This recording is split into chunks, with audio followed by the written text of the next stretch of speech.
Ano ba, Bea? Sinabi lang akin lang tong stipend na to eh. Akin to, akin to, akin to! Walang sayo, Kyle! Akin lang ang stipend ko!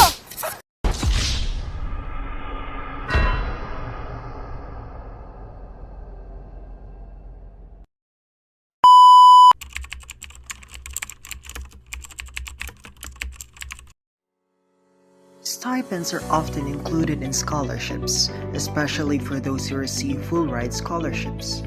In such cases, a scholarship organization provides students with a flexible amount of money to cover expenses like books and basic living costs.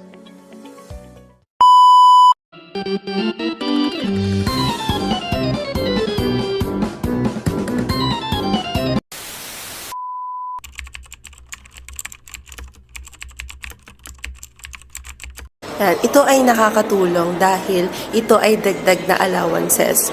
Pero hindi kasi pare-parehas din yung prices kasi nakadepende din ito kung magkano yung tuition fee ng bawat program. So, yung mga past college students na nakakatanggap ng stipend, so malaking tulong talaga yun kasi aside sa allowance na binibigay ng parents, so nagkakaroon din sila ng benefits na babigyan din ng administration natin yung mga students ng another allowance. Sa araw-araw na expenses po, lalo na dito sa school, lalo na ngayong graduating student, sobrang daming gastos po talaga. So malaking bagay po talaga yung stipend kapag naibigay po sa amin. Tawag dito, malaking tulong sa akin yung stipend kasi depende rin yun sa mga pangangailangan ko. Na example, last time na ako yung stipend ko, wala naman kaming printer sa bahay. Nagamit ko siya para gumawa ng mga reviewer ko for exams. Yun.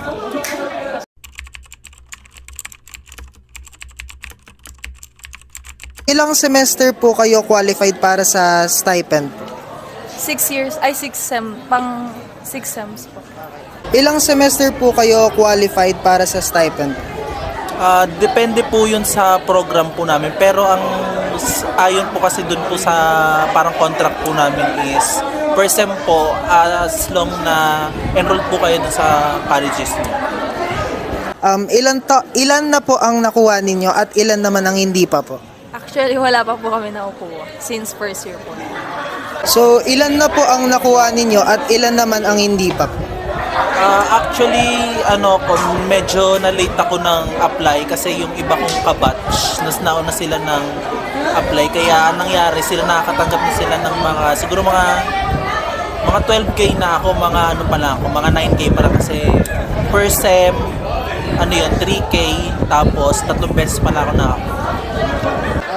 Ano pong paliwanag sa inyo ng university official sa stipend? Ang latest po na paliwanag nila is sinaantay pa po nila yung pondo from CHED po. Ayan.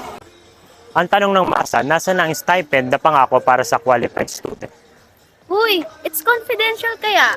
Oy, mali ka dyan. May paliwanag dyan ng CSG o Central Student Government of Cavite State University.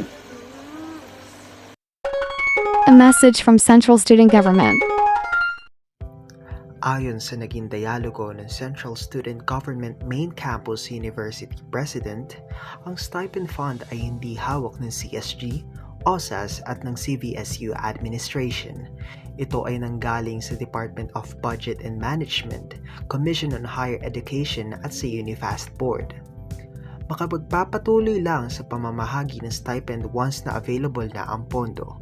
Sa kasalukuyan, mayroong utang ng 455 million ang CHED sa ating pamantasan.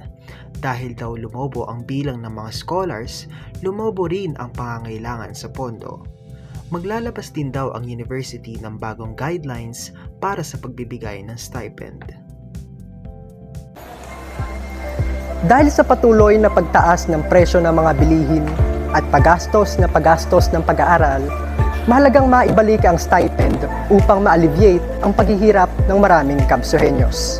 Kaya ang panawagan ng maraming students, ibigay ang stipend.